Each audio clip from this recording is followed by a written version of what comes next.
Hey guys, what's up? Good morning. Happy Thursday to everyone. Let's get into our show. Good morning to everyone. Let's see. Shirley Terry, good morning. Good morning. Hey Rose, my top flight is in the building. Good morning. Janet Driscoll is here. Kimberly Williams is here. Good morning, ma'am. Good morning. Felicia BW is here. Marion's Favorites is here. Kim Jones is here. Stacy Lane is here. Reba 0616 is in the building. Everyone is still coming in. Hey, Denise Slay, I see you coming in. Brenda Hunt, good morning. Good morning. Say good morning, gorgeous. Good morning. Thank you. Katrina Taylor, good morning, ma'am. Good morning. I see you guys still pouring in the bushes as well as in the chat. Hey, Sheila Washington, good morning. Good morning.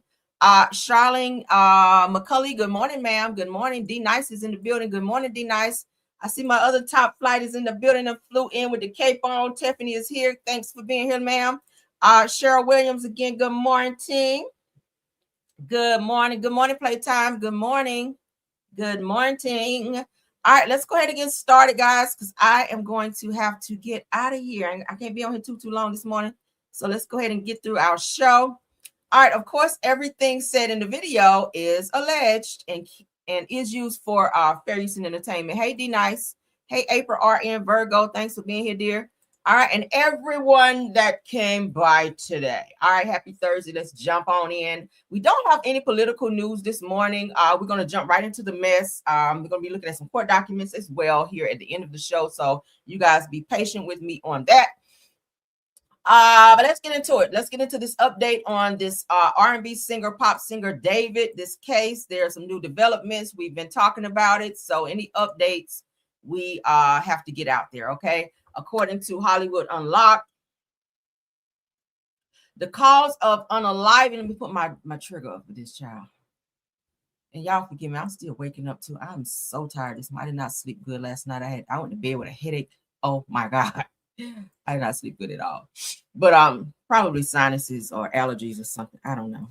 Child, we're gonna get through it. Okay, so according to Hollywood Unlocked, the cause of death revealed for Celeste Rivers Hernandez following the singer's David arrest is as follows. Okay.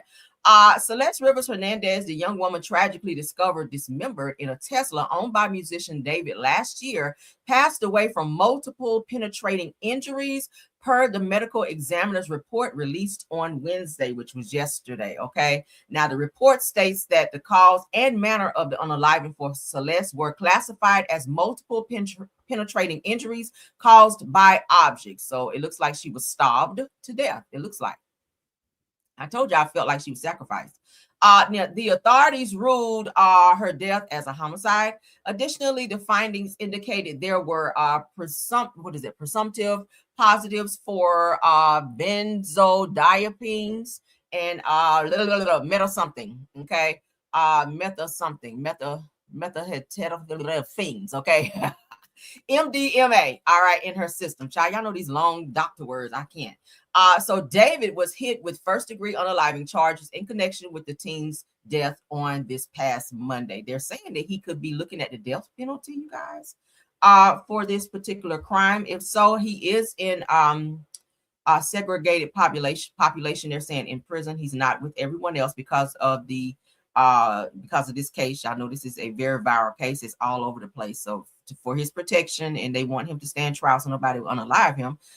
He is in protective custody as of this point. All right, let's move along.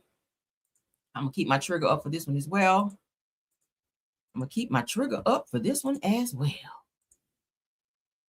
All right. Disturbing news from Memphis. For those of you that live in Memphis, you probably saw this on your news there. According to Neighborhood Talk, remains of 3 children between the ages 3 and 7 are found in a Memphis field. Skulls and additional bones found in a nearby drainage system. What in the world is going on? Now, the other day, we just talked about 8 children where their father unalived them. One of the children had to climb on top of the roof to get away from this egregious act that his father, because he pow-powed all 8 children. And also the mother, who is still clinging to life in the hospital.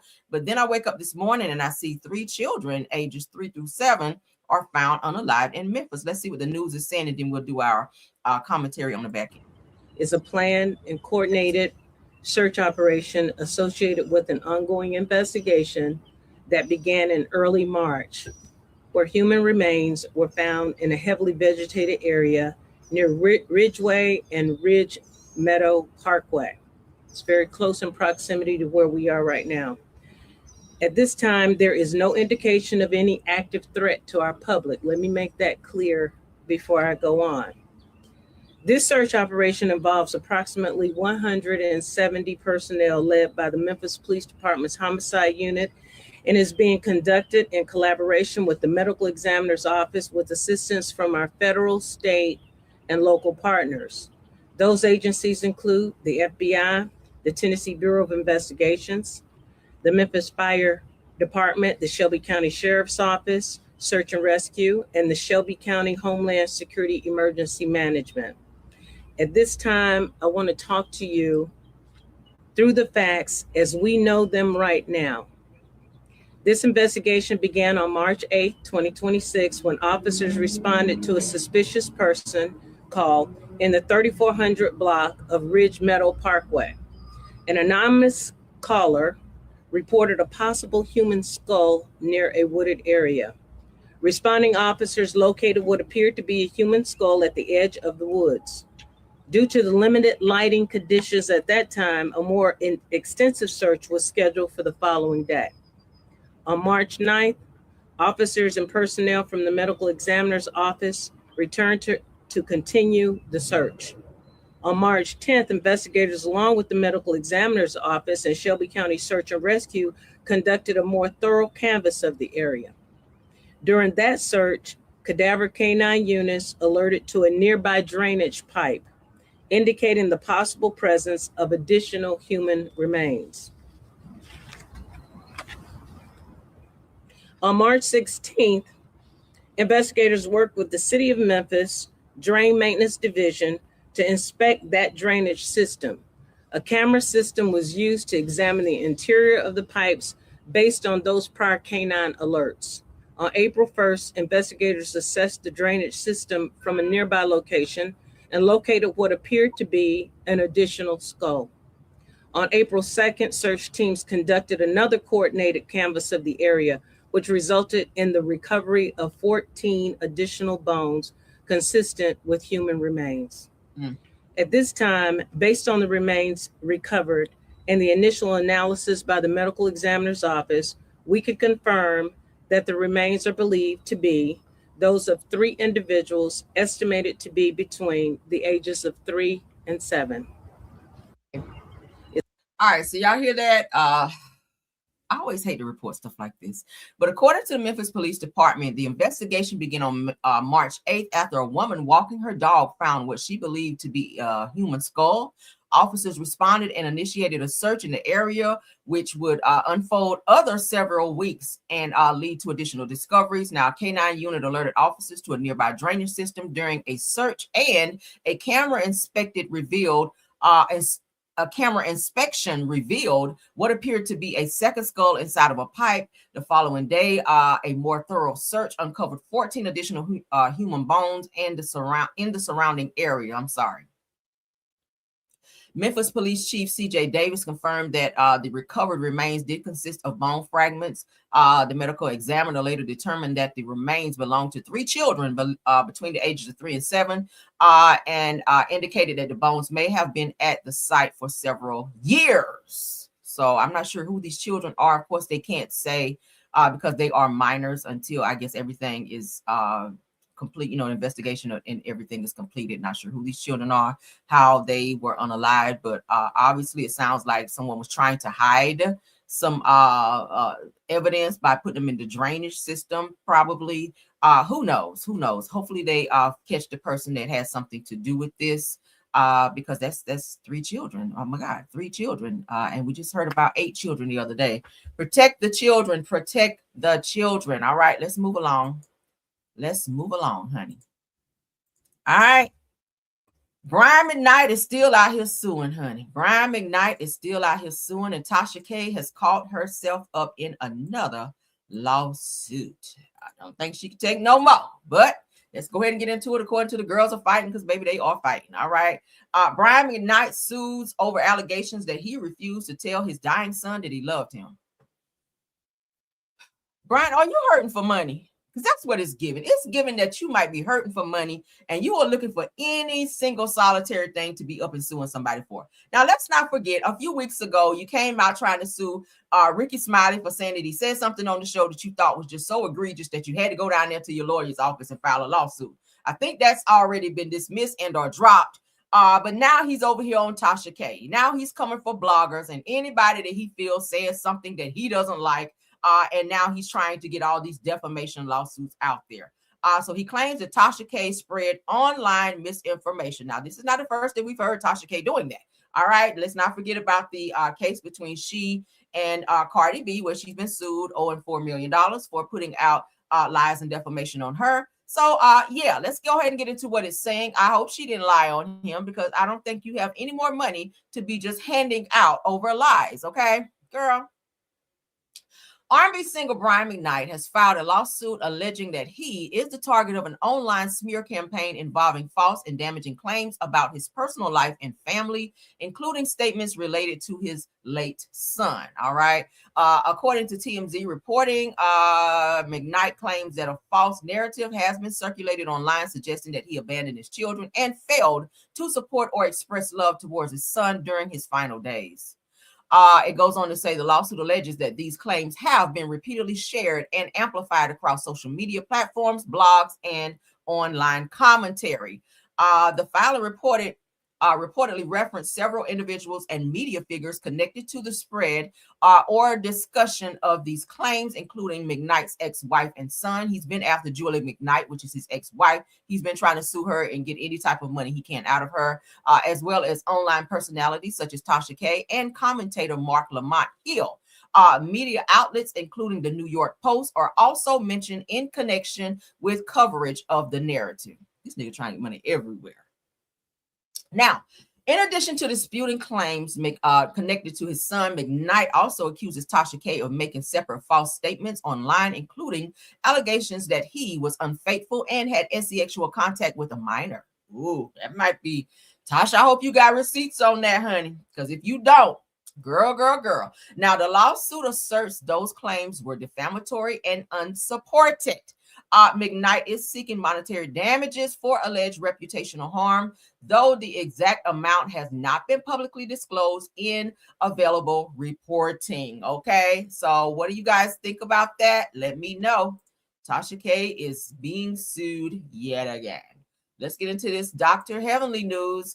So the man that was in the District 13 seat has passed away. A lot of people saying, oh, does that mean the Heavenly is just going to win that or just going to just automatically be put in that seat? Absolutely not. There are 6 other Democrats that are running for District 13 as well. In addition to Heavenly, I know you probably didn't know that because she's been out here campaigning, child boots on the ground, everywhere from the damn airport to everybody's church. She ain't been to church so much in her damn life.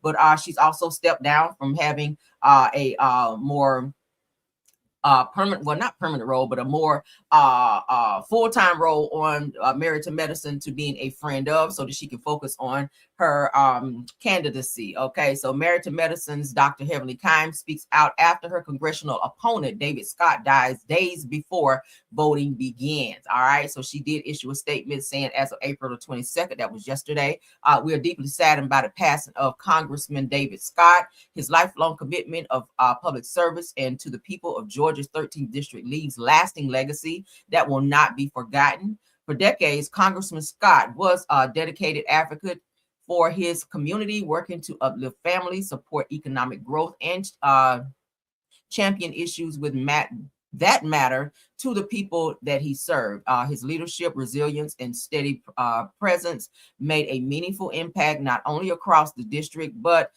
throughout the state of Georgia. She said that we extend our heartfelt condolences to his family, loved ones, colleagues, and all who was touched by his life and work. May his legacy continue to inspire and may he rest in peace. Dr. Heavenly Kimes signs off, candidate for Congress, Georgia 13. So she's up for his seat. He has passed away as of yesterday, and she did make a post about that. But there are other 6, in addition to Heavenly, running for that same seat. So we're going to have to wait to see what happens now, okay? We're going to have to wait to see what happens. I know a lot of people said, I'm about to vote for her. Let's get into what her husband has to say, because now he's saying he support her when he initially says that he did not want her to run for office because of all of the backlash and things that would open up within their family. You know, when you become a public figure, you run for office and, you know, or become a celebrity, whatever the case may be, people start to dig into your life, you know, and they start to be nosy. And that is something that he did not want. He was saying that he told Heavenly initially not to run for this, not to be a part of this, because he did not want the backlash or the scrutiny that comes with it. But she continued on because it's something she wanted to do. But now he's having a different tune in terms of saying he definitely supports Heavenly, and he endorses his wife for Congresswoman, Georgia District 13. Let's get into Dr. Shark Teeth. Shout out to Housewives from a Housewife. I wanted to take a minute to talk to you guys about something that's really dear to my heart. I'm Dr. Damon Christian Kimes. I'm not speaking as a politician. I'm speaking as a husband. For over 25 years, my wife has been showing up. She's been serving people, creating jobs, and changing lives. And right now, we're tired of politics. We're tired of the things that are happening in Washington, and we're tired of decisions being made without considering the people first. That's not Heavenly. She's real. She's a fighter. You know her as a fighter.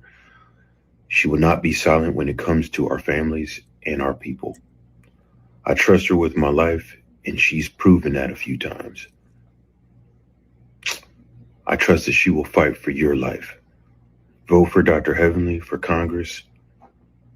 Not only do you get her as a congresswoman, but you get me as a congresswoman's husband who will work tirelessly to help her do the great job for you.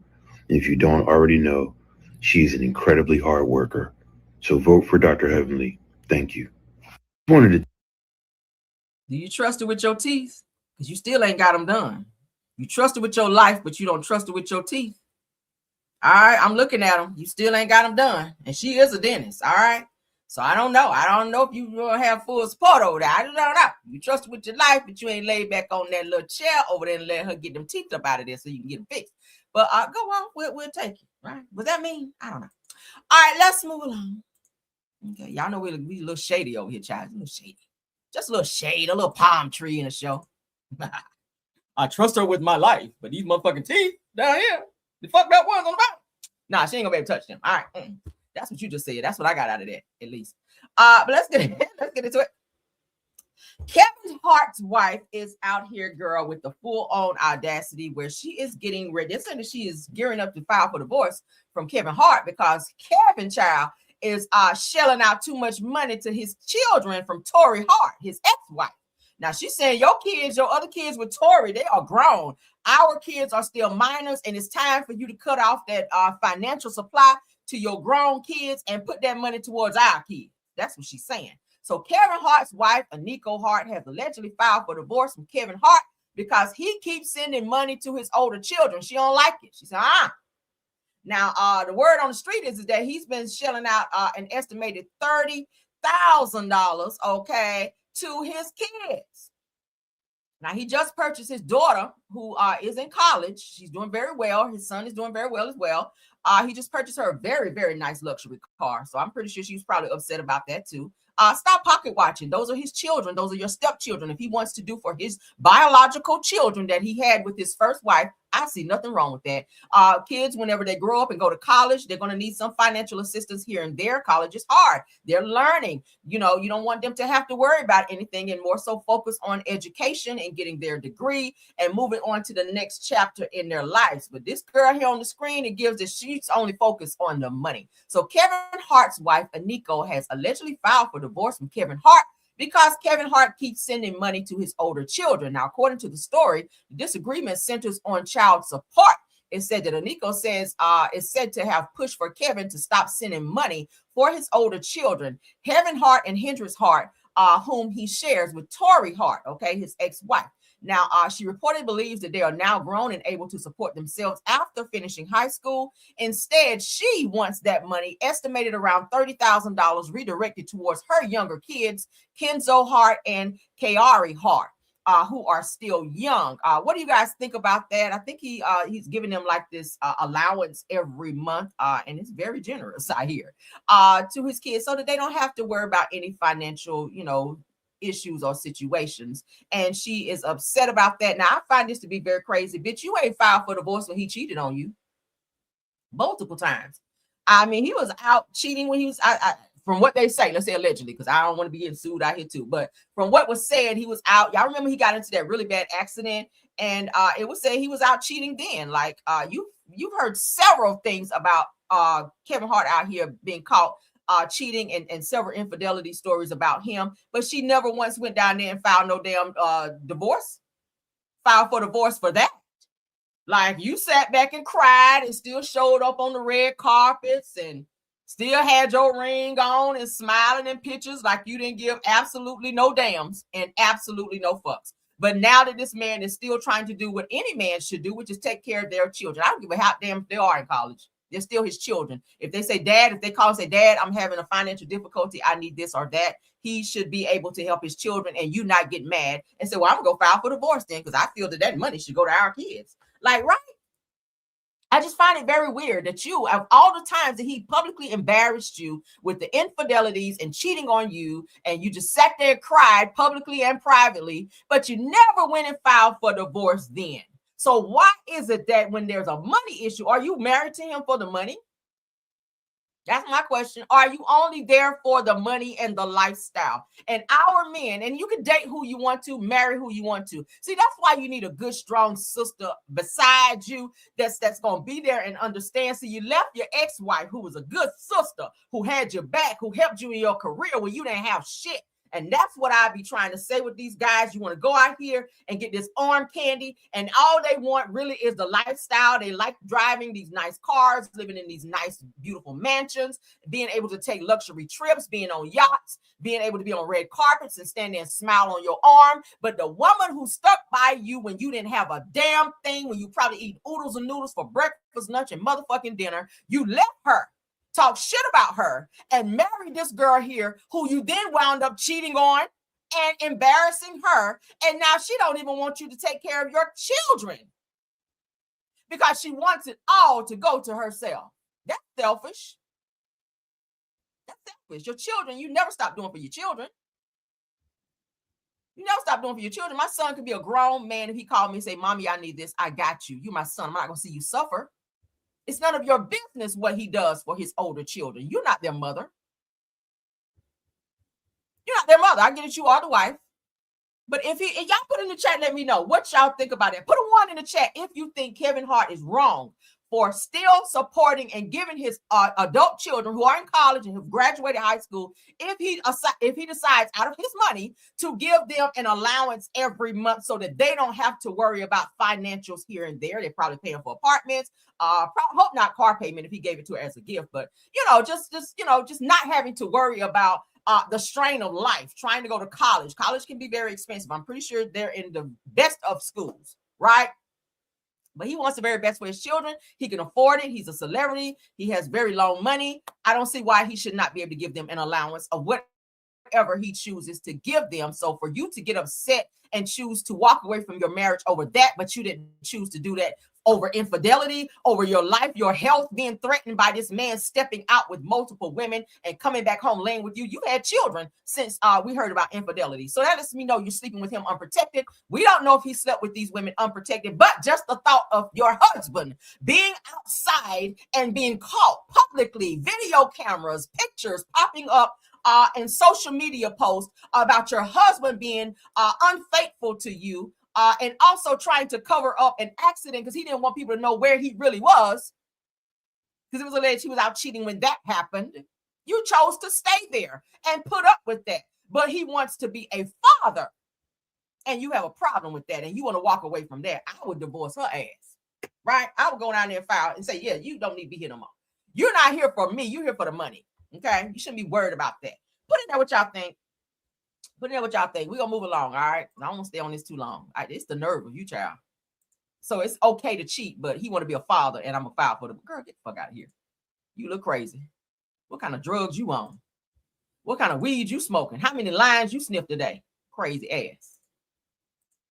You know how many men out here who don't take care of their kids, don't give them a fucking dollar. If he chooses to give them an allowance, I applaud that. He's doing any man should do. Hell. Doing what any man should do. I'm pretty sure your children are well taken care of. I don't think they want for anything. Okay? They don't need allowances. Now they're children. They're small. Right? Good morning, Sunshine Rays. Thank you. He ain't wrong for that. Hell no. All right, so according to the Neighborhood Talk, Russell Brand, who is a comedian, admits to sleeping with a 16-year-old when he was 30. Now, y'all know he's facing charges for statutory RAPE, or grape, as YouTube allows us to say, among other things, as well as he like minors, obviously. He says that it was explorative and selfish, and his answer for doing this is to say that I was a lot younger and immature. 30 is a grown-ass man. I'm sorry. Okay. If you were 18, we might have said, okay, yeah, he was still a teenager, maybe, you know, but you were 30 messing with a 16. What does a 30-year-old see in a 16-year-old? I mean, you're old enough to be that person's father, right? Let's go ahead and get into him, because he is definitely in a lot of trouble. And this interview don't make it look no better for you to sit up and admit that you were 30 years old and you were exploring being with a 16-year-old. R. Kelly Jr. In fact of it is that in Europe and in the United Kingdom, where I'm from, the age of consent is 16. And I did sleep with a 16-year-old when I was 30. But when I was 30, I was a very different person.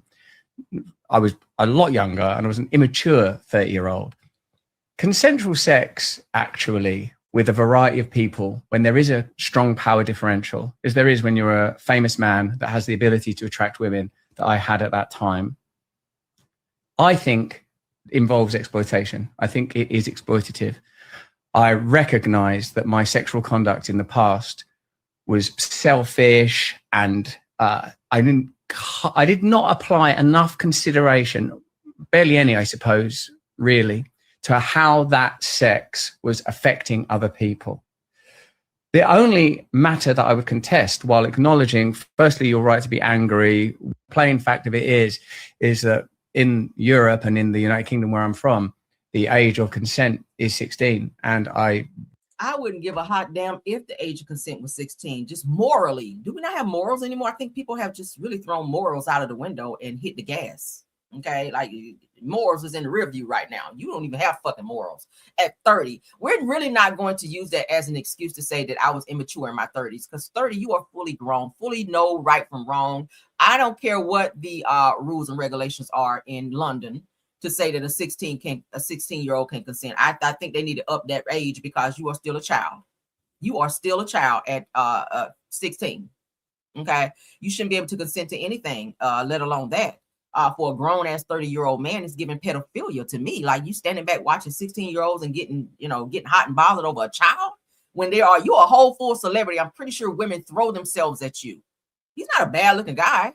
I mean, for a white guy, he's not a bad looking guy. I'm pretty sure you have a lot of women, probably men too, trying to holler at you. So why would you resort to wanting to be with a child because London's laws says that the age of consent is 16? It's more, I feel, when I see older men trying to go for younger girls like that. Okay, and we're not going to use that, 16-year-olds, she looked like she was older, or she was fast, or she wanted, or she reciprocated that action from him. No, that's a child. Okay, that's a child.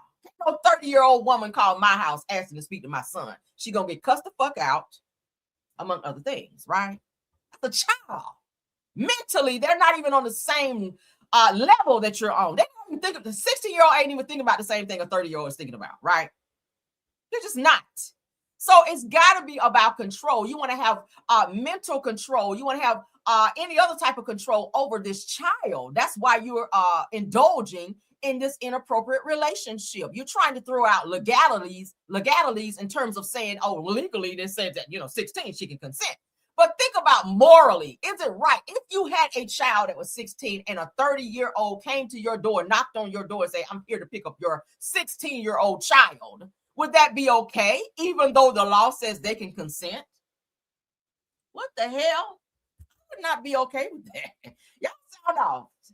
It's I don't know, but he is facing charges. He is facing charges because even though London says that, from what I read, you were in the U.S. and I don't think that the U.S. Has no consent for no damn 16. So you should stay your ass in London where the consent is 16. That's all I'm saying. You are facing charges, sir, for statutory and pedo behavior. But let's move along. Let's move along, child. Let me take down the trigger. We don't need it. That is horrible. I can't imagine. That's nasty. It's gross.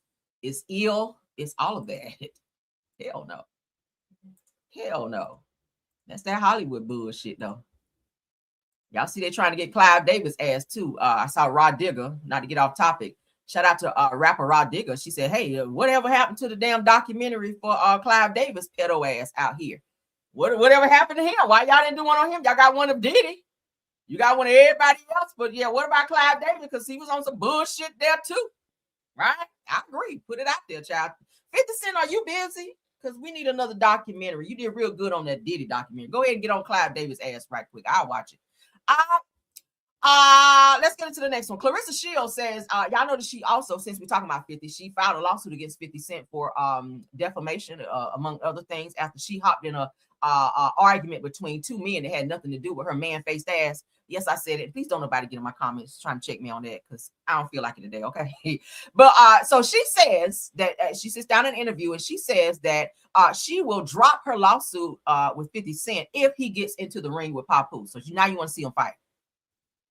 What is wrong with her? She said the Papoose will whoop 50, and everyone from New York knows that Papoose got hands. Huh? Well, we do know that he knocked out Easy to Block for talking slick and mentioning Remy Ma. And, being out of line. So he did knock him out. We do know that. All right. And that's, that don't mean you can fight because you knock somebody out. If you catch them off guard and they looking that way and not paying attention and you just walk up to them and just punch them, I mean, you successfully knock somebody out. Does that necessarily mean that you can fight because you knocked them out? No, that just means they weren't paying attention when you swung on them. But bottom line here is I think that this is stupid. I think that Papoose and 52 grown men were having words back and forth, and that should have been all that it was. I get it. You're his woman. Let two grown men hash it out and fight. If my husband is arguing with a man, I don't have shit to say. I feel like he got it. But Claressa, I think that you think because you're a boxer that you are also masculine as well as feminine and that you need to hop in something because you feel like you can fight. No, two men arguing should just be that. Women need to learn how to be women, and you will never be a match for another man.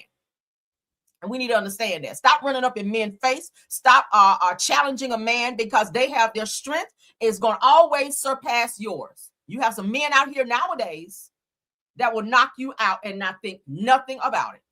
They will put hands upon you and not give a boiling damn about you, your feelings. You calling the police. When you wake up and call them, they don't give a damn. They'll probably knock your ass out again.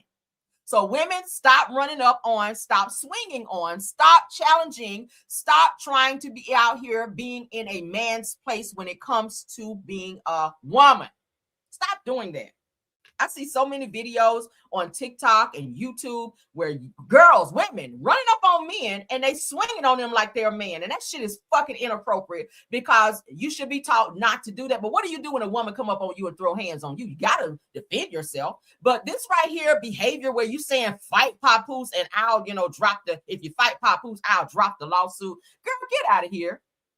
Given you don't have anything else to do, Claressa, like 50 Cent is out here making money. He just opened his G Units conglomerate down in New Orleans, trying to get that up off the ground. He's a businessman. This man is not trying to be out here fighting anyone. Okay, but I'm sorry that's all you think about is fighting and eating like a pit bull. But bottom line, girl, I don't think you have a defamation lawsuit anyway, because like I said, you started with him. You should have stayed your ass up out of it. Let me move on, child, because she irritated me.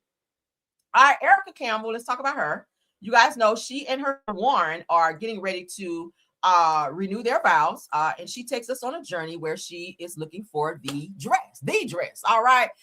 So she says, say yes to the dress. Erica Campbell secures her dress for her 25th wedding anniversary. A lot of people saying, well, this came at a bad time since your sister Tina has announced that she is getting divorced by way of her husband, Teddy Campbell, filing divorce after he cheated on her multiple times. We talked about that. But Erica is going forward, as she should, with her renewal of her vows with Warren Campbell, who she also went through infidelities year one in their marriage. He stepped out and cheated on her. she decided to stay with him after Tina, her own sister, told her, girl, go get a divorce from this nigga, divorce him. And she stayed with her husband and allowed him to cheat for another 7 years or so. But anywho, so Erica says yes. It says yes, Erica Campbell is celebrating her upcoming wedding anniversary of being married to Warren Campbell for 25 years. That's impressive. I love it, honey. Said that the Mary artist secured her dress from a Black-owned design house. Let's get into it. The dress was pretty. Let's get into it. Shout out to her and shout out to the Shade Room. And in 3, 2, 1. Well, I finally made a decision. I found a designer. I kind of feel like she found me, just because the way God orchestrated it, this is who it was supposed to be. So thank you to everybody who submitted. Listen, I got inquiries and sketches from everywhere. My agent, my manager, my sisters, people at church, like y'all sent them everywhere. But I appreciate you so much for reaching out and joining me on this journey. But who I have chosen is NECA of Brides by Nona.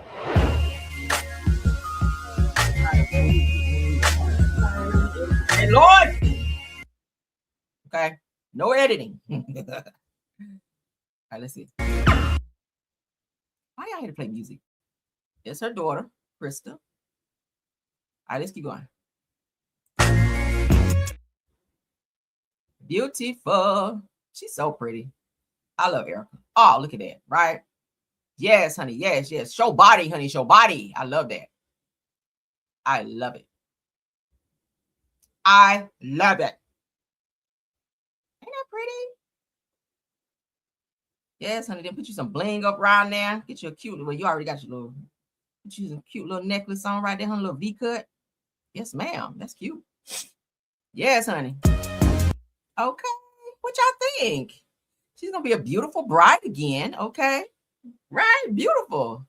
Come on, Erica. Erica is my favorite from the sisters. I like Tina too. Tina's too mouthy for me, child. Tina got too much going on. But Erica, she's so humble. She's so, you know, she just seems like she's so sweet and just so inviting. I love her music as well. Y'all know she's doing solo music now as well. She's doing very good. She has her Wake Up with Erica morning show that she does is doing very well. So she's out here doing the damn thing. Erica is out here getting it. So shout out to her and congratulations for 25 years, okay? For staying, honey, staying married. Black love. That's what we love over here, honey. I love it. Okay, beautiful dress, beautiful, beautiful. Okay, she cut her hair too. She used to have longer hair. Like she cut her hair. That's cute. Everybody's going with the bob look. Beautiful. I love it.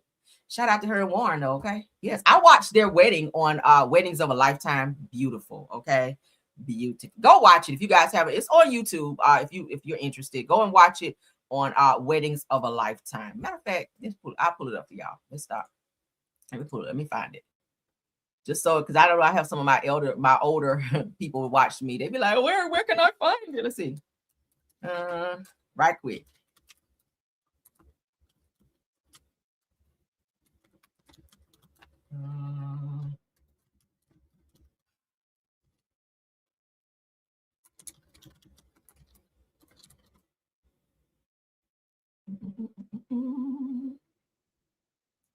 Let's see.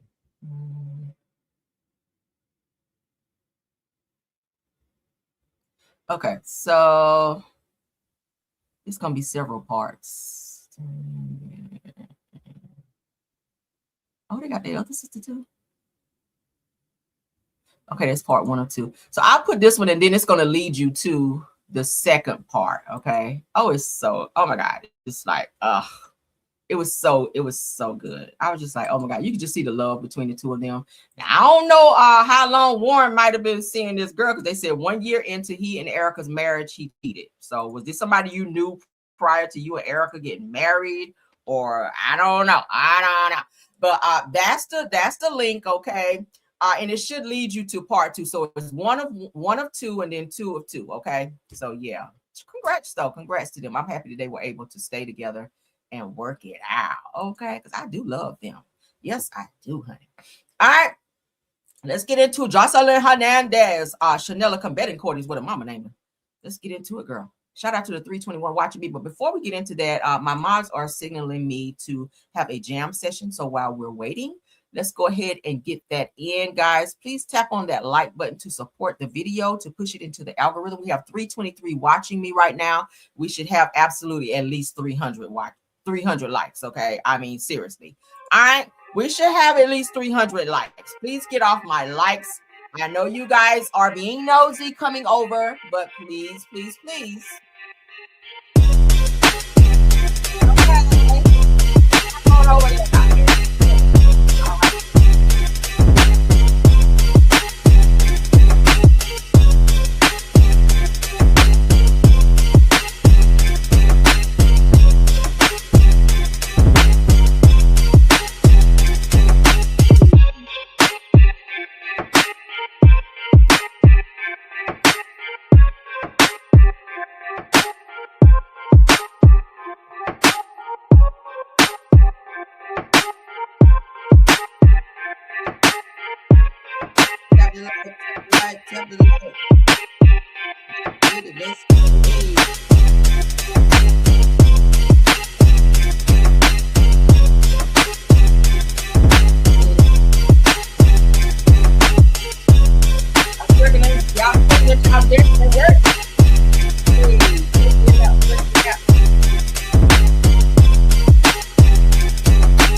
All right, we back. Let's get into the show. All right, we have only a few more topics. We ain't gonna hold you guys too much longer. So let's get into Joseline Hernandez, where she sparks a debate after referring to her daughter with Stevie J as her husband, Ballistic Beat's daughter. Now we all know that Joseline had a baby with crazy ass Stevie, as she calls him. The V is silent and the B is loud in her mouth. But she says in an interview, she downplays Stevie J being the father of her daughter, Bonnie Bella, and she says that her now husband is the father, maybe because he helps take care of him more. I don't know. You guys know she does not do Stevie J at all now. She don't fool with him. At one point, he did take the child from her. He had custody of her. I don't know how he did it, but he did have custody of Bonnie. She was able to get her child back. But she is pregnant again. Joseline is pregnant again with a second child.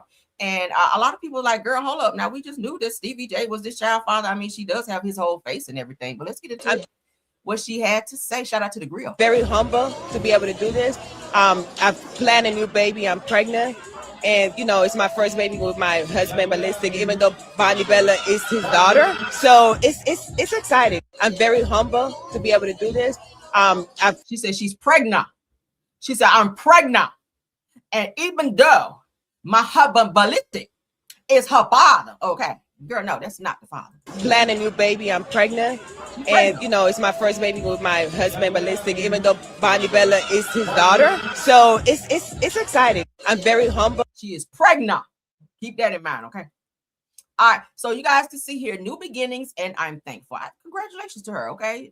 You know, that's the goal. Every woman wants to be a mother. She already has a daughter, but she is married now. So maybe her husband was like, hey, let's have a child together. That's, you know, normal. That's standard. So great for her. I'm happy that she was able to have another child, because she was very shocked when she was pregnant with Bonnie Bella. Okay. We saw that play out on the show where she was sitting on the toilet and did a whole pregnancy test to, you know, show Stevie that she was indeed pregnant. A lot of people were trying to say that she was a dude and that she was a tranny and couldn't have kids. But, you know, ultimately she did have a baby. We saw her have the baby on the show. Okay.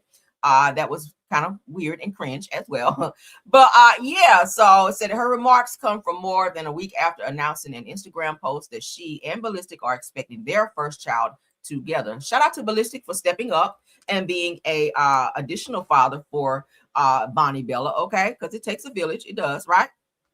So let's read some comments. They're saying Ballistic don't play about Bonnie. Joseline didn't say anything bad about Stevie, and Ballistic is who Bonnie sees each day as far as a male figure. But we're not going to downplay the fact that Stevie is her father. Okay. Thank you, Ballistic, for stepping up. But don't be in interviews making it seem like Stevie ain't the father, you know, because you mad at him. We don't ever do that, especially when he is there. He's, you know, still getting visitations, still helping out with the child. He is very present in that child's life. So even though Bonnie does stay in the house with you and Ballistic, we're not going to downplay the fact that Stevie is her biological father, right? So this person in Arizona said that she is his daughter. He's raising her with the mother and it's wonderful to her. So she has a lot of fans, obviously. Said the crazy she got pregnant, had an AB by Stevie, got pregnant by him again, LOL. Now she don't want him as the kid's dad, shaking my head. I didn't say it. Okay, she did have an AB though. I remember that. Okay, but shout out to the grill for that. A lot of people, some people had some comments about her doing that interview and making it seem like, you know, Stevie ain't the father, that Ballistic is the father. Again, shout out to him for stepping up and being a bonus dad for Bonnie Bella, because again, it does take a village. But Joseline, we caught that shade, baby. We caught it. Let's get into this next. We are in the reality TV portion of the show. Let's continue on with Messy Monday with Claudia Jordan. All right. So they said that Real Housewives of Atlanta, Blue, Talusma, talks about getting a late diagnosis of neurodivergent, and suspects the same of Porsha Williams. So let's get into that. Let's see what they're talking about with Porsha. Porsha, and I've suspected this for a very long time. I am someone who got diagnosed as neurodivergent at 41. Porsha does a lot of things that I don't agree with, that are conniving, but there are these moments where she looks sincerely like, oh, I didn't read the room. That as an undiagnosed neurodivergent person, there are people who for years superimposed intentions on me when I said tacky shit because I didn't read the room properly. And I've wondered for a very long time if she does have a glimmer of neurodivergence, because the confusion that she has when she's like, oh, that's not what I meant at all, my bad. And then she feels attacked. That's actually something that happens to a lot of undiagnosed neurodivergent Black women, where we say something wrong, we feel bad. Everybody else is saying what Claudia is saying. Well, it's obvious. Everybody would know better. Your brain sincerely doesn't know any better. And now you're feeling offended because you're feeling misunderstood, because they're trying to tell you an intention that doesn't belong to you, even though you actually feel bad about your impact. And so I'm not going to diagnose Porsha. I would just say, though, if anybody in her life ever had an opportunity for her to get tested, this scene, actually, the reason why I'm showing her grace is I've been the Porsha in this situation, and you were all wrong. I've been the Porsha who said something tacky because my brain didn't clock it, and I know better, and my intrusive thoughts won, and now I've said sorry and I meant it, but everybody's adding sauce about my character that's completely false. So I think that's why I'm sensitive to it, because it can actually be a mistake. Porsha, and I've suspected this for a very long time. It could just be that Porsha is just a dingbat. I mean, I've never heard of, I'm not a doctor and I'm not trying to diagnose anyone, but I've never heard of neurodivergent. And not to say that it's not something that exists. We do have an April RN, you're in here. Can you give us some insight on that if you know about it, or anyone that's ever heard of it? I've never heard of it, but Porsha just comes off as being very slow and detached from reality sometimes. And maybe sometimes she doesn't know that she is saying something that's uncouth or out of line. You know, Porsha just seemed to not get it at first whenever it's being talked about, or she just I mean, even when she said the 325 days a year, even Nene was like, bitch, are you all right? Like, we all know there's 365 days in a year, so how you get that? Where 325 come from? And then the whole Underground Railroad, where you thinking it's a whole full-fledged train under their child with smoke and everything under the ground, letting people out under the ground, just crazy shit. I was just like, did she really think that? But then again, we're talking about Porsha, right? We are talking about Porsha, the same person who married Simon for some money. And now look at you now. The same person was up preaching about homosexuality, and now you're dating a woman. Like, she doesn't always get, Porsha don't always get it. She kind of slow like Tisha. Okay, and this is not a dig. I'm just saying, I'm just comparing two slow people. And I'm not going to say who I feel is slower than the other, because they probably, you know, are neck and neck a little bit. But yeah, I feel like she's a little slow a little bit. She don't always catch it. Like Tisha said on the show the other day, I always catch that shade. The D is silent. You do not always catch the shade. Your husband shades you all the time and you don't catch it. But with Porsha, it takes her a while. It's like, and she doesn't read the room. She just does not. Like she said with K. Michelle, you could tell that was a very personal conversation she and K. Michelle said when K. Michelle was sharing that she had liquid that was dripping out of her backside from her having the butt implants and injections, and she was getting ready to perform. Immediately, Porsha says, "Oh, was it a were you having a were you losing your baby? Were you having a miscarriage?" Obviously that was a personal conversation. K. Michelle was upset because she and Porsha are friends, and that is something she shared with her in confidence, but she blurted it out in front of everybody, and she saw nothing wrong with it. And she just didn't get it, even though Kay was like, girl, hello, that's something you and I talked about. If I would have wanted them to know, I would have said it in front of them, but she just didn't get it. And even when they had a one-on-one sit down, she was still looking like, I still don't get it. So maybe she just really don't get it. Maybe she might have, neurodivergence? Maybe she might have that and maybe need to go and be diagnosed properly to see what it is. Or maybe just see if it's a brain up there, or maybe she just has a head up there for entertainment. Maybe ain't shit up there in her head. It's just, just a round circle with a lace front. I don't know. I don't know. Y'all let me know. Child. Some people just have heads for decoration. Some people just have heads for decoration. Don't be shit up there. And Porsha comes off as being some of those people, child. Okay. All right, let's move along. What's that mean? I don't know. Porsha do come off slow though. She do. Let's get into the next topic. Shamea talks about the frustration of her husband, Gerald, not wanting to be supportive with her filming on this season of Real Housewives of Atlanta. She wants that family dynamic. She wants people to see, hey, I'm married. Look at my husband, how we have this family dynamic, how we roll over here, how we get things done. My husband is in HVAC. He's very successful. This is our home. Like, she wants that. She has her peach this season. So she's trying to be like any of the other housewives, like Angela Oakley and her husband, Charles. She wants people to come into their home, see the two of them interact. But the problem with that is that her husband, from day one, he told her, I don't want shit to do with no damn TV show. I'm a businessman. I want to focus on that, just being a husband and a father to our kids. I don't want no parts, but he will pop up sporadically, as he did on the last episode. They went on a walk to take their baby on a walk in the stroller. He was very uncomfortable. You can see it all over him. But Shamea, it's like she keeps trying to push him in situations to film, and he doesn't like it. He's already told, this is your thing. You go film, leave me out, okay? But she talks about how she was kind of disappointed how he just got up and walked the fuck out and got in the car and peeled out right in the middle of them getting ready to film a scene, because he just doesn't want to do it. And she feels a way about it because, the other husbands on the show support their wives, and she just kind of feels like it's just her trying to pull this storyline on her own. Let's get into it. Let's go. Shout out to Housewives from Housewives. Hanging out with the girls. So they came and they were like, okay, well, we're going to come over and just do a test shoot with you, your husband, your kids. Right. Maybe they got there. He saw them cameras go up. I started getting like, they're like, we'll mic you next. We looked out the window. Gerald was pulling out the driveway. He did. And they were like, well, we're already here. We might as well just go ahead and shoot you and the kids and your, family and just see how it goes. And they did. And I guess they felt like y'all are enough without him. Right. So that's how I got into the first season of it. And he came to like my birthday party, which was like the season opener for 16. Right. He, made other appearances. I did a cheer and dance camp that he attended. And so he would pop in here and there. Okay. But as far as like full on storyline of me and him, he was like, that's not my man. He ain't feeling it. No, he ain't feeling it. But thank God I was able to still do it. Showcase my music, right? Just my family, like even just down to my little Shiloh, who's been such a blessing in my life with all the things that she's gone through. Just showcasing NICU babies and just the journey it takes, and that's the I don't know, like the challenges of raising a special needs child. I think that's something that's not really talked about. Hanging out with the girls.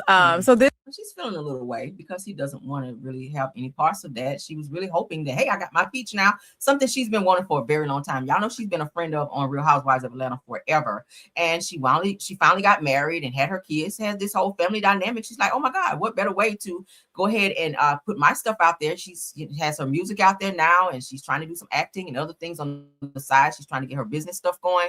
And she wants her husband to be supportive, but he's just not feeling it. He's camera shy. You can tell when they put the camera on him and like zoom in, he's like, it's like awkward. He just does not want to be on camera, but she keeps putting him in situations to where he films and he just don't like. Even when they filmed her birthday, when he gave her the new car, he was very nervous. You could tell. And I'm just like, Shamea, I don't want you to fuck this up, girl. If your husband is saying he don't want to do this shit, like maybe step back from the show or be a friend of again. Just don't fuck it up. Your husband got enough money for you guys to live very, very wealthy and live well. The way you don't have to worry about no Real Housewives of Atlanta shit. And I know she wants her own, and you can still build and have your own and still be on the show sporadically and kind of show things. But you have a daughter that's special needs. You have other things. You're trying to have another baby, which is going to have you more busy. And your husband is saying to you, like, I need you to slow it down. I need you home with me. He don't like the filming because it's the grueling hours that it takes to film scenes. And then y'all are on girls' trips away. So that could be very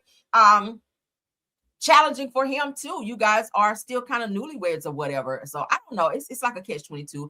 I'm all for women being independent and having their own, even in a marriage. I'm that way as well. But I don't want her to mess around because y'all know reality TV is a curse. It can be a curse when it comes to marriages. And I don't want to turn on my TV or look on my phone and say Shamea and Gerald have decided to get divorced for whatever reason. I mean, I just don't want to see that shit. It's a beautiful family. You got a beautiful life. I would not fuck it up. Right? What do y'all think? I don't know. I'm pulling for them. I love this for her. She's finally gotten something. I feel like that's probably why she and Porsha are just not cool like they used to, because Porsha kind of see her life in Shamea. Like Porsha wanted that shit. She wanted to be married to Simon and live in this huge house, driving the nice cars. And here comes Shamea, the friend of who nobody was really looking at, right? Almost like a Cinderella story. Like y'all know how Cinderella. I don't want to think about no damn Cinderella. She won't know I think about her damn Cinderella. Cinderella, when I hear child, put that dress on and went to the ball and just took over. And now she and Porsha are in a very, very bad space, friendship-wise, and it's horrible. So shout out to Shamea. I really hope that they can figure it out. But girl, your husband is saying to you, what other way does he need to say it? By going to get in his car in the middle of filming a scene with you to say, I don't want this shit, right? Y'all sound out, y'all. Girl, I wouldn't mess that up. I saw y'all house. Y'all got what, 3, 4, 5 cars in the driveway, baby. I would not mess that up. Hell no. All right. And anything that you want, labels, you wear labels to bed, going to the store, take your dog walking, girl, you Gucci down to the socks every time we see you. I would not fuck that up. But let's get into something that's very effed up out here. Kim and Kroy, I'm sick of them, but they are viral news. So let's go ahead and get into them. 353 watching me. Thank you for being here. All right. According to the neighborhood talk, Kroy Bierman now wants permanent full custody of his kids, claims that Kim Zolciak is harmful to their children. Now, you guys know he just filed a motion weeks ago to get temporary custody of the kids because he says Kim is not doing what she needs to do for the kids. She's always out of the country. She's dating this married man. She's just too fixated on her own life versus being a mother to their multiple kids. They got a bunch of kids, right? And she's also borrowing money from her other daughter from her savings. She said, damn, mama done drained my savings account with her expensive lifestyle, always begging and whatever. But she is dating this married millionaire who has also pulled her into the lawsuit for his divorce with hers. It's a hot mess. Let's not forget, yesterday we found out Big Papa died. We covered that. So, child, I don't know. Let's get into it. So I said, it looks like things between Kroy Bierman and Kim Zolciak took another turn, child, for the worse. Now, according to TMZ, shout out to them and Neighborhood Talk, Kroy is now asking the judge to give him permanent full custody of their children, their 4 minor children. In new court filings, he's accusing Kim of neglect and says that her behavior is harmful to the kids and not in their best interest. My Lord. Says right now, the custody setup has them splitting the kids with 2 staying with each parent and then rotating. But Kroy seems to, or Kroy claims that that arrangement hasn't been working, saying that the children are rarely together as a full group. I can get that. They are young, they want to all be together and play together. Said he's also alleging that Kim is unstable and unfit as a parent and says that he has evidence to back it up. Now, in his filings, Kroy reportedly argues that all 4 kids should be under one roof instead of going back and forth. That can be a lot, okay? That can be a lot. Said that this comes after Kim previously had her custody temporarily suspended until she completed a court-ordered therapy sessions. Kroy says that that she's finished those sessions, but he still believes that the kids would be better off primarily with him. So. Meanwhile, said that Kim's legal team is shutting all of this down. Her lawyer says that Kroy's claims are not supported by facts and plans to fight it out in court instead of in the media. Okay, well, we'll see what happens. Kroy's like, listen, Y'all know this has been a back and forth with them for quite some time. We've covered it several times over here with TMZ, had several videos of Kroy standing outside of their neighborhood in their driveway screaming at Kim to the top of their lungs, to where their young child had to call 911 because they were scared that dad had done freaked out and lost his damn mind or was going to hurt mom. Kim was, having this real bad gambling addiction where she done blew through all his savings and retirement and shit. So Kroy's just literally lost it. But had he listened to his parents who said, don't marry that whore, don't marry her, and you did the shit anyway, I mean, what do you think you were gonna get? All right, Kim loves a man with money, and she done had all those kids to secure the bag. But Kroy said, hell no, I'm gonna get these damn kids, and the little bit of money I do still have, I'm gonna raise them on my own. Surprise up, child. I hope they figured it out. They're still not legally divorced as of yet. Okay, they are still not legally divorced in the middle of this bullshit. But let's get into this last piece of news that I know you guys gonna be able to use. Leberic and Destiny. Leberic is taking Destiny back to court, and he is requesting jail time for her. Shout out to T from TV. She has allowed the documents to be shared. So shout out to her for that. She did initially pull them. So we're going to go ahead and, before we get into that, I do have an update on Porsha, since we did talk about her, about that house. Before we get into the court documents, let me spin the block on that. All right. Let's get into that. Porsha. All right, so this is the house she and Simon shared when Simon, before he got deported or whatever, that the two of them were living in with Porsha's young daughter, Pilar. Let's get into the update on that in terms of the legalities of this home and in terms of what they've told her she has to do by a certain time. Y'all know she was ordered to either refinance this home by a certain time, or she has to move out. She has to sell this home and split the earnings from the house with Simon 50-50. So let's get into what they're saying, because there's a new order here. All right. So according to the order, it said the Porsha Williams is ordered to refinance or vacate the marital home by February 26th of 2027. So they pushed it back because initially it was supposed to be September. So it looks like they've given her a little bit more time from September of 2026 to now February 2027. So a judge has reportedly given Porsha Williams until February 26 to refinance the marital residence, reportedly valued at $7 million, solely onto her name, or vacate the property. The estate is currently titled under the estranged husband, Simon Gubadia, who has publicly stated that he is not covering any mortgage payments, taxes, or household expenses tied to the home. The mortgage is $12,500 a month on that home, which she's been very much so struggling to pay. She, when we originally talked about it, she was a few months behind on said home and was looking at foreclosure, but was asking the banks to please be lenient and allow her to pay and or catch up those payments once Real Housewives of Atlanta started airing, because then her checks would start to accumulate to where she could catch the house up. Let's continue. From a financial perspective, refinancing a property of that value is no small task. A $7 million home will likely require a substantial income, strong credit profile, and significant liquidity. Liquidity. I can't say that word. To qualify independently. Said that even with equity involved, which they have to split 50-50 once the house is sold, lenders assess debt to income ratio, consistent earnings, and long-term financial stability. It's also important to note that while the Real Housewives of Atlanta is a high-profile platform, Bravo salaries alone typically would not cover the carrying cost of the multi-million-dollar estate without additional income streams, which y'all know she does have her bedding business. She does have her hair business, which I hear is doing very well. But is that going to be enough to sustain her finances, enough to get this house in her name is the question. All right, let's continue. Said it's also important to note that while the Real Housewives of Atlanta is a high-profile platform, Bravo salaries alone typically would not cover the carrying cost of a multi-million-dollar estate without additional income streams, investments, or business revenue. Mortgage payments, mortgage taxes, insurance, maintenance, and staffing for a luxury property can easily total tens of thousands per month. She can't even pay the $12,500 mortgage. That ain't even the cost of everything else that goes with it. So she might not be able to afford this home. I said a long time ago, girl, sell this shit and get the fuck out of there, because you are biting off more than you could chew, trying to keep up with the damn Joneses. All right. So legally, the court's position is straightforward. If Porsha wants to retain the home, she must qualify to assume full responsibility financially. If financing is not feasible, selling the property and dividing the proceeds according to the court order becomes practical alternative. Now they're asking the question of, do you think that refinancing a $7 million property is realistic in this situation, or would selling the house be the smarter financial move? Of course, we've already talked about this before, and selling the home would be smarter because she can't even afford the mortgage, right? Shit, girl, move. Beautiful home, beautiful estate, but yeah, I think she was banking on once she filed for divorce, once Simon got locked up, that she was still going to get that $40K a month, and that would put her where she needed to be financially. But Simon is not complying with that.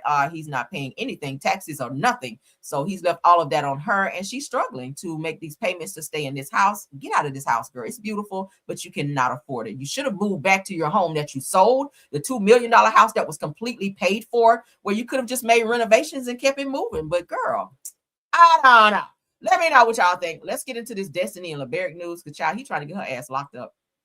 He trying to get her locked up. So we're going to look through these court documents, and you guys, child, oh Lord, it's draining. Destiny, Destiny, Destiny. Okay? Jesus. All right. Let me put this down so I can focus, because y'all know my reading skills be very superb up over here. All right, let's go. According to the Circuit Court of Madison County, again, shout out to T from TV for pulling these documents, okay? The credit goes to her. If you guys also want to go check out her video and run her likes up, please do so and support. All right, so Madison County, Alabama, case number DR 2020-900600-03. Leberic D. Williams, which is the plaintiff, versus Destiny L. Williams, which is the defendant.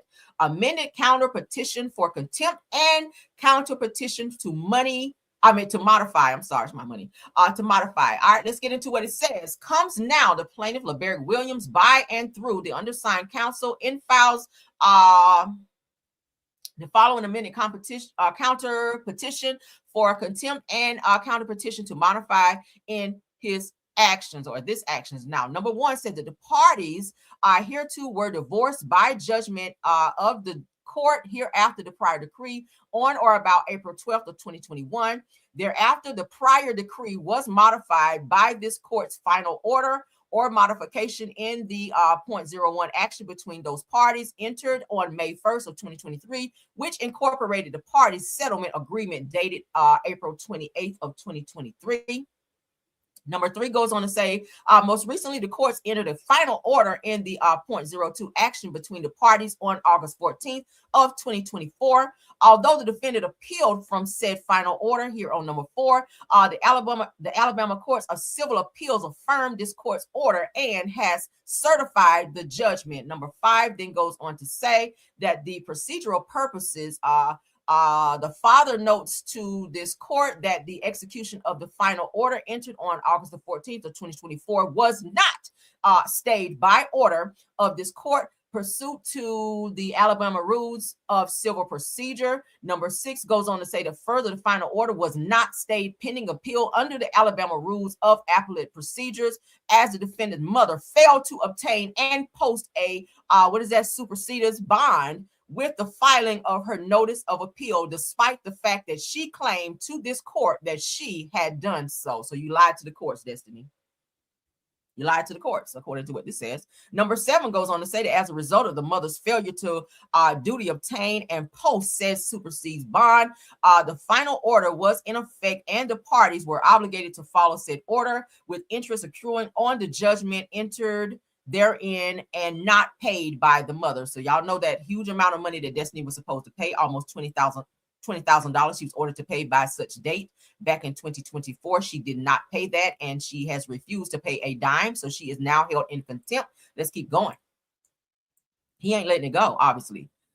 Counter petition for contempt. Number 8 says that since the entry of the most recent final order, the petitioner mother has willfully and deliberately refused to abide by said decree and final orders as follows. The first dot here goes on to say that by interfering with the father's telephone contact with the minor child, You guys know that they are sharing custody with their son-in-law when he is with each parent. There are certain things that are put into the order that each parent has to follow. It's saying here Destiny is not doing that. The next one goes on to say that by withholding the minor child from the father, which she's already been ordered not to do in their last court date when she went acting a fool, crying and carrying on like somebody did something to her, and otherwise refusing to allow him to exercise his custodial time. Okay, he has custody as well. She's not allowing him to do so by refusing to provide makeup time to the father for the custodial time that he was not able to exercise as a result of the mother's actions.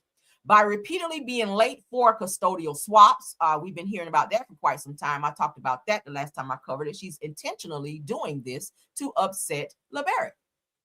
Now, by repeatedly failing to provide notice or otherwise withholding information related to the child's medical appointments and testing, preventing the father from being able to attend or participate in the same. Leberic does have say-so over medical as well as the schooling. He has 100% decision-making when it comes to Law schooling, and he also was supposed to be informed anytime Law goes to the doctor, any findings, any medications that he's on.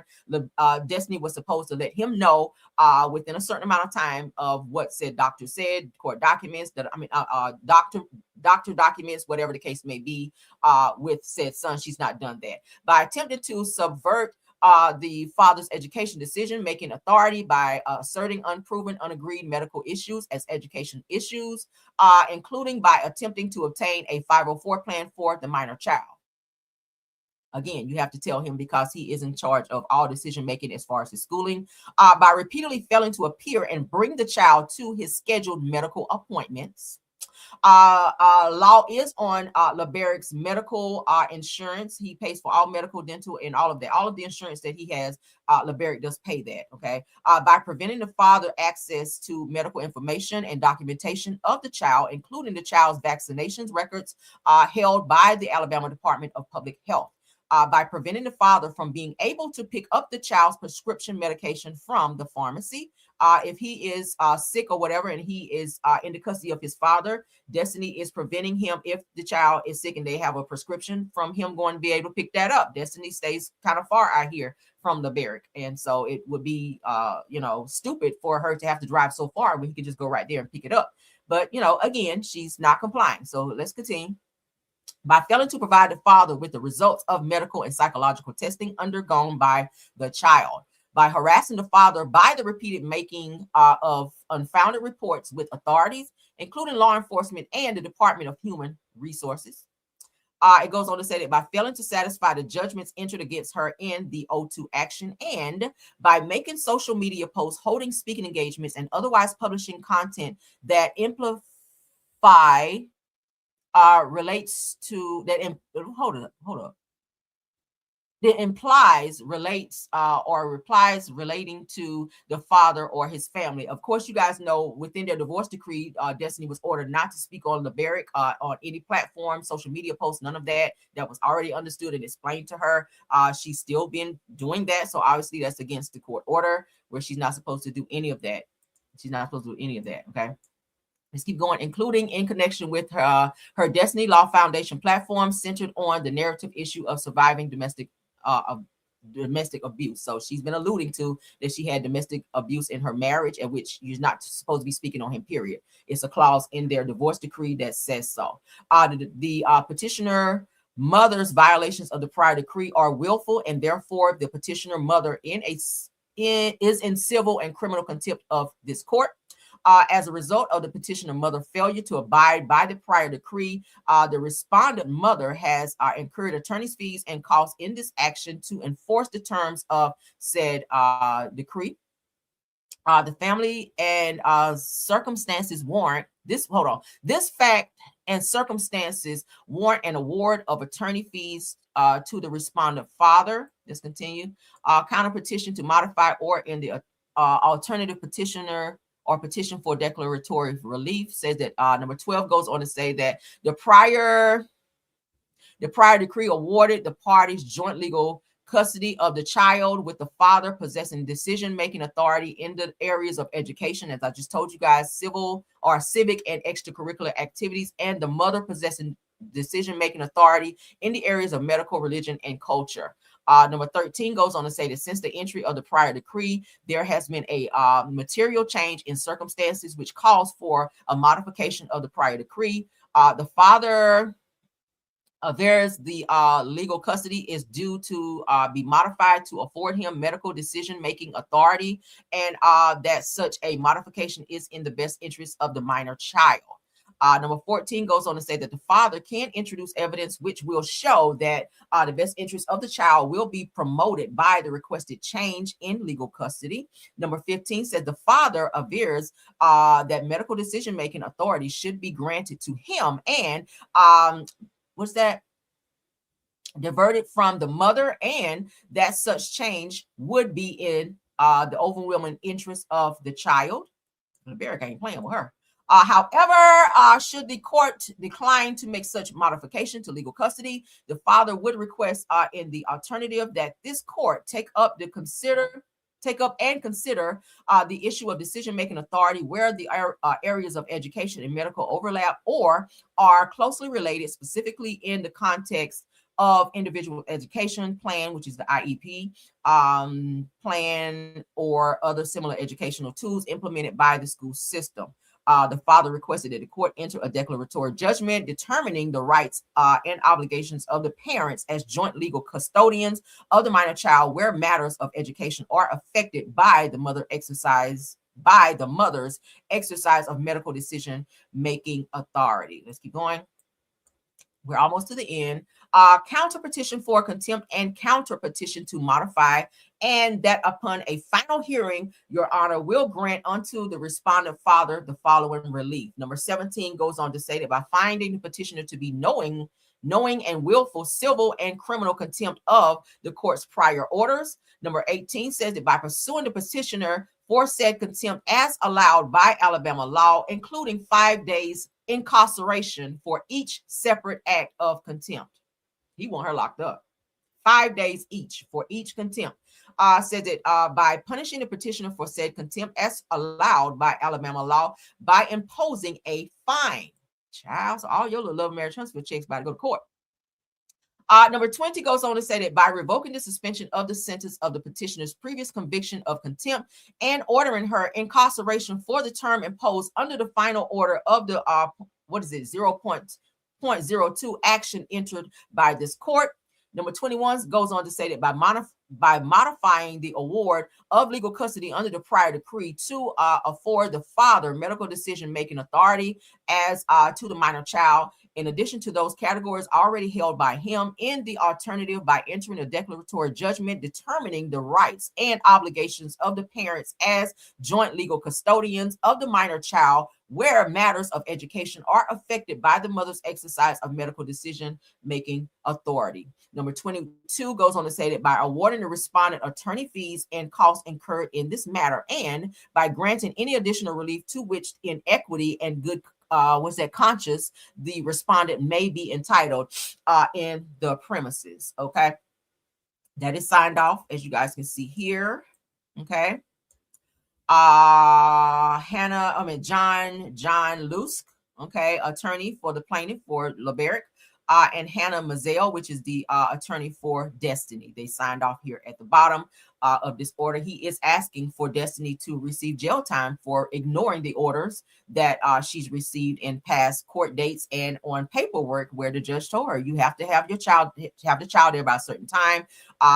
It was brought to my attention that Law does get phone time whenever he is in the custody of Leberic or in the custody of Destiny, and if Leberic calls to speak to him, he does get up to 5 or so minutes with the child, but she is also interfering with that, I'm hearing, and among other things, she is not abiding by what's being asked. When it's time for her to drop him off at a certain time, she's being late all the time. Still, you have to follow the court order. If it says by 6 o'clock, you can't get there at 7:30 and think that nobody can say anything to you or check you on that when the courts have already told you that you have a certain amount of time. He has things he has to do. So who wants to sit for an hour and a half and wait because you want to be bitter and still mad because this man filed for divorce? That's what I'm hearing, that she is still upset and bitter at the fact that he filed for divorce and put some ramifications in place and is still asking her to pay this money when all she had to do was abide by the rules and regulations that they put in place before. She was responsible for half of medical, dental, all of the things, and she did not pay that, and it accrued.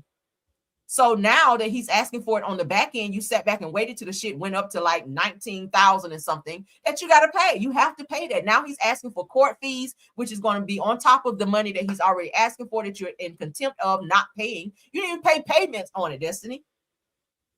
You didn't pay payments on it, which means you don't give a fuck. You doing what you want to do. And if the courts are telling you that you have to tell him when you take this child to the doctor, what the doctor says, what did they diagnose him as, what medications did they give him? He's the father. You have to communicate. So she's intentionally not communicating, not telling Leberic what's going on with this child and keeping him in the dark, pulling up late to drop-offs, interfering with phone conversations and visitations on purpose because she feels like she can get away with it. And then when they go to court, she starts this crying and falling out and carrying on. As I told you guys, it happened before, whenever she's reprimanded by the judge for doing that. The last time that she kept law away from Leberic and they had to go to court, the judge told her, hand him over to his father, and told Leberic to go ahead and leave the courtroom and go home with the child. Destiny had a freak out moment in court. We covered this already, crying, saying she was afraid for her life. They found, and the judge told her to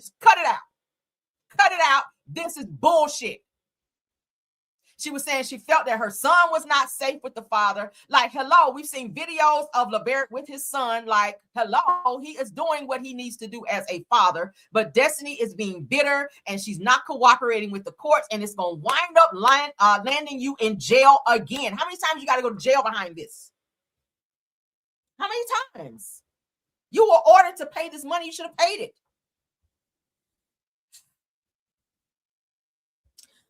May 1st was their settlement agreement. May 1st was the settlement agreement. She's not followed anything. Anything in the court documents that they've asked her to do, Destiny have done nothing. But you on TV fighting with Tisha.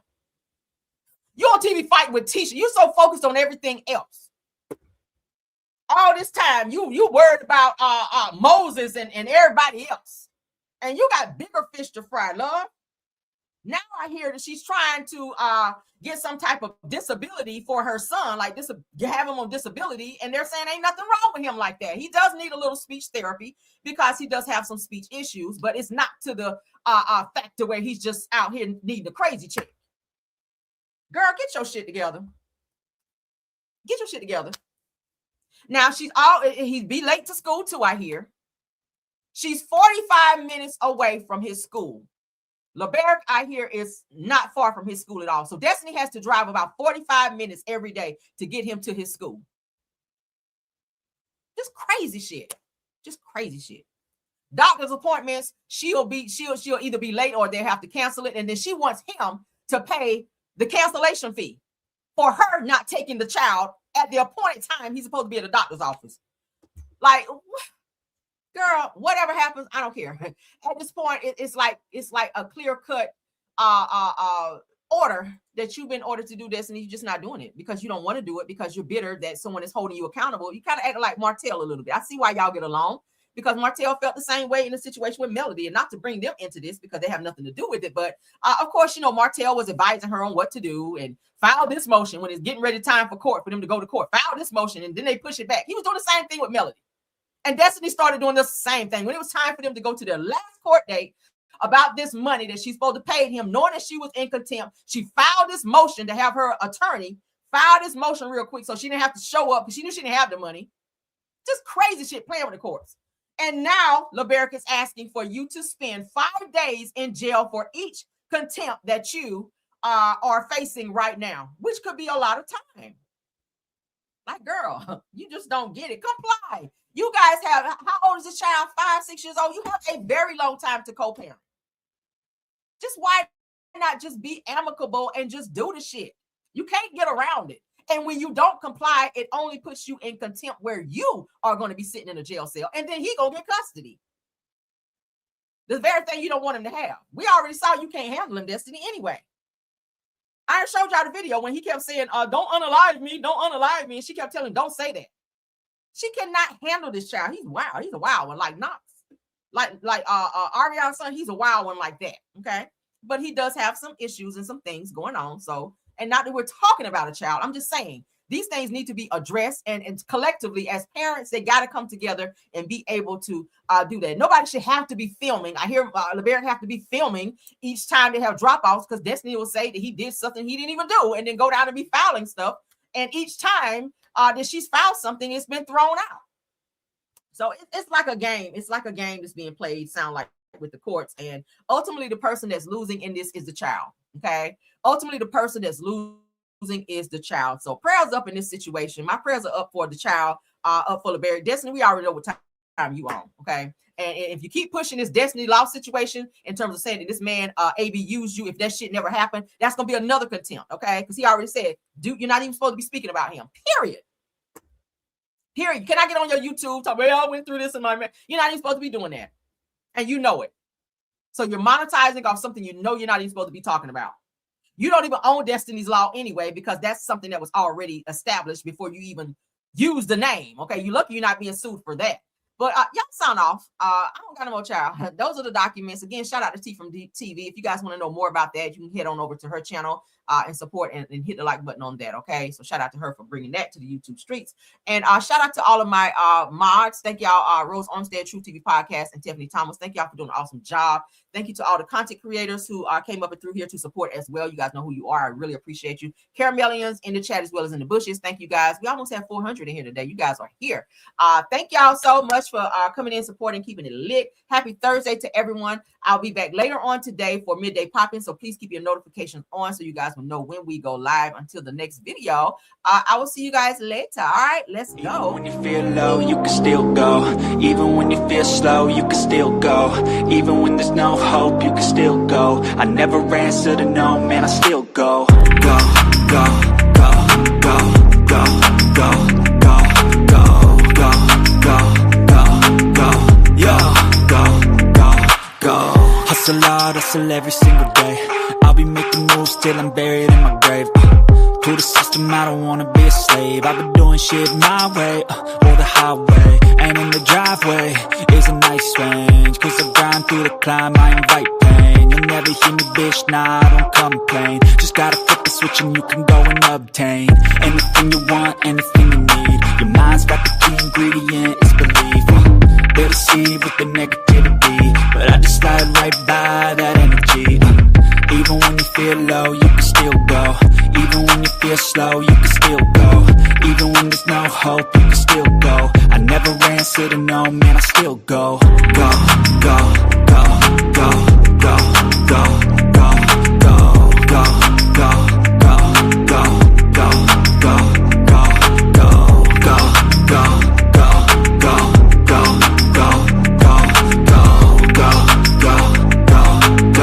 go, go, go.